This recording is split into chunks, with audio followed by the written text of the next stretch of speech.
पहले 5 सीटों पर उपचुनाव होने थे, लेकिन जैसे जैसे किसी कारणवश सीटें खाली हुई, अब संख्या 7 हो चुकी है, जिसमें अलवर की रामगढ़ सीट भी शामिल हो गई है। जब से जुबैर खान जी का निधन हुआ है, उसके बाद से ये सीट खाली हो गई है और कांग्रेस और बीजेपी के नए समीकरण इस सीट पर बनना शुरू हो गए हैं। कौन कौन बन सकता है प्रत्याशी, किस पर खेलेगी पार्टी दाव, सबसे ज्यादा विश्वसनीय प्रत्याशी कौन है और इस सीट के जातिगत समीकरण क्या कहते हैं, सब कुछ डिटेल में हम आपको बताने वाले हैं इस वीडियो में, इसलिए बने रहेगा आखिर तक हमारे साथ। नमस्कार, मैं हूं चेतना शर्मा। आप देखना शुरू कर चुके हैं संवाद भारत का, भारत के लिए, और इस मुद्दे पर बातचीत करने के लिए मेरे साथ मौजूद हैं हमारे editor in chief Varun Bhansali जी।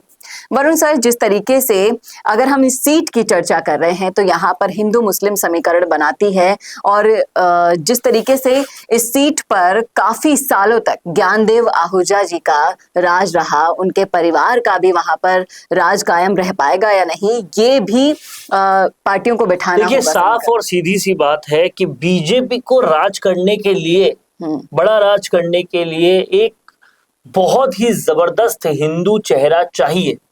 आज भले ही बाल मुकुंदाचार्य और दूसरे लोग हों बीजेपी में राजस्थान की, लेकिन ज्ञानदेव आहूजा से ज्यादा फायरफुल नेता बीजेपी के पास अभी नहीं है। और रामगढ़ सीट के उपचुनाव जो है, एक मौका है बीजेपी के पास वापस ज्ञानदेव आहूजा को लाने का।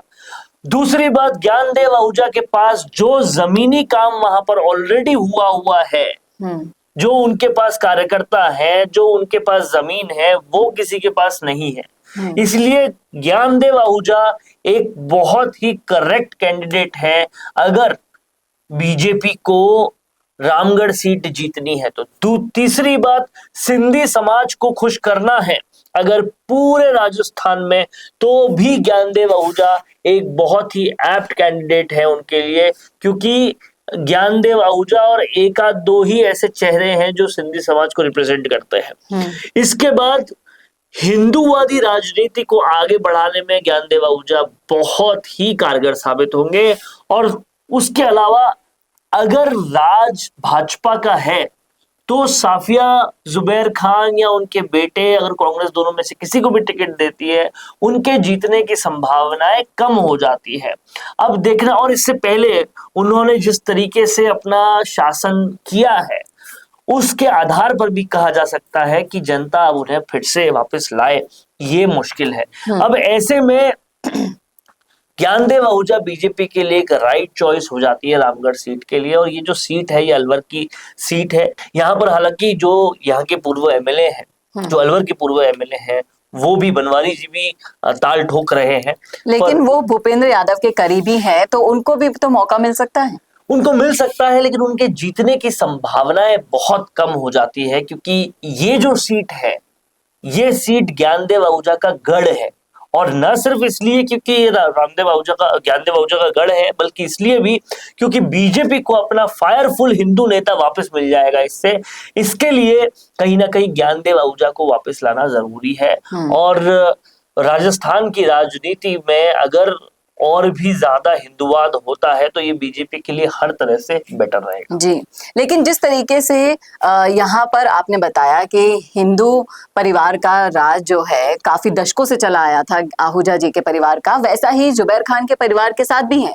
लेकिन ये जो हिंदू मुस्लिम समीकरण है, उनको साधने के लिए कांग्रेस के पास कोई हिंदू चेहरा नहीं है, बशर्ते वो सिर्फ और सिर्फ जुबैर खान के। कांग्रेस हिंदू चेहरे को साधेगी भी नहीं, क्योंकि कांग्रेस हमेशा अल्पसंख्यक हितैषी पार्टी के तौर पे अपना इमेज बनाना चाहती है, तो वो अल्पसंख्यकों को ही साधेगी।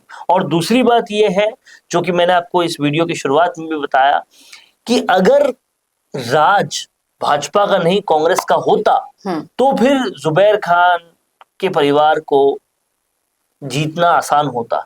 लेकिन अभी क्योंकि राज भाजपा का है, और पिछली बार जिस तरह से इन्होंने सरकार में काम किया है जुबैर खान के परिवार में, उसको देखते हुए इनकी जीत हो पाना काफी मुश्किल लगती है, और इसलिए ज्ञानदेव आहूजा का चांस काफी बढ़ जाता है। और तीसरी बात यह भी है कि ज्ञानदेव आहूजा आरएसएस के भी बहुत करीबी है, और इसलिए भी वो जानते हैं कि आरएसएस किस तरह से काम कर देगी, और यहाँ से नू बिल्कुल पास में पड़ता है, आरएसएस भी यहाँ हिंदूवाद लाना चाहती है, ये सारे समीकरण भी यहाँ पर परफेक्ट बैठेंगे। इसलिए मुझे लगता है कि ये जो सीट है, रामगढ़ जो सीट है, वो ज्ञानदेव आहूजा को टिकट पूरी तरह से मिल सकता है, और टिकट मिलने के बाद वो जीत भी सकते हैं। इसी लिस्ट में शामिल है। बेटे भले ही इस लिस्ट में शामिल हो, लेकिन जो करिश्मा ज्ञानदेव आहूजा का है, वो बेटे का हो या नहीं हो, इस पर एक डाउट जरूर आता है।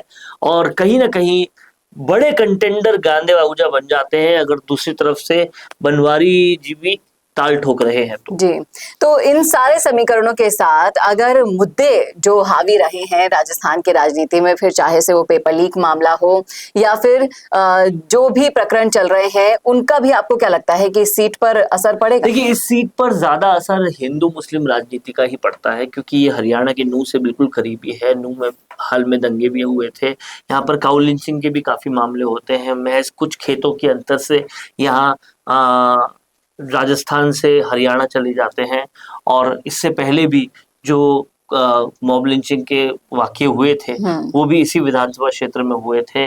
और ज्ञानदेव आहूजा जो है वो गोरक्षक के तौर पर माने जाते हैं, और उनके तमाम सारे वहाँ कार्यकर्ता भी हैं, वो भी गोरक्षक के तौर पर माने जाते हैं। तो गोरक्षा, हिंदूवाद, ये यहाँ पे मुद्दे रहेंगे।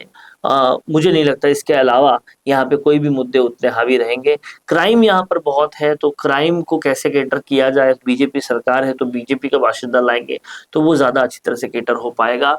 ये सारे समीकरण देखते हुए मुझे लगता है ज्ञानदेव आहूजा को लिया जाएगा, और सिंधी समाज को भी एक चेहरा मिल जाएगा। ये भी समीकरण भाजपा जरूर देखेगी। तो ये सारे समीकरण तो इशारा कर रहे हैं कि यहाँ पर बीजेपी कांग्रेस पर हावी होती हुई नजर आ रही है। बशर्ते अब तो चुनाव होगा, जनता का क्या मूड होगा इसके बारे में कोई आंकलन नहीं लगाया जा सकता है, वो तो नतीजे ही जब सामने आएंगे तब पता चलेगा।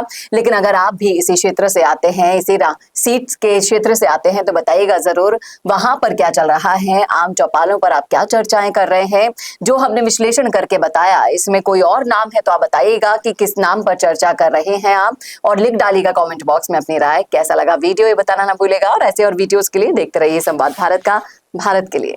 नमस्कार। Hi, I am Varun. Trending video creation is my passion, and I have an experience of 15 plus years in this. Nowadays, I have observed that videos in natural background, like in gardens, restaurants or cafeterias, in conference room or hotel lobbies, etc., are getting more engagements and clicks. I myself created few and they worked so well.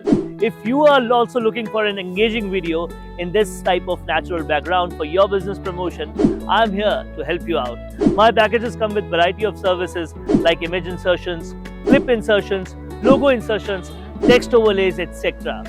Go check them out now. Feel free to ask anything before ordering with me.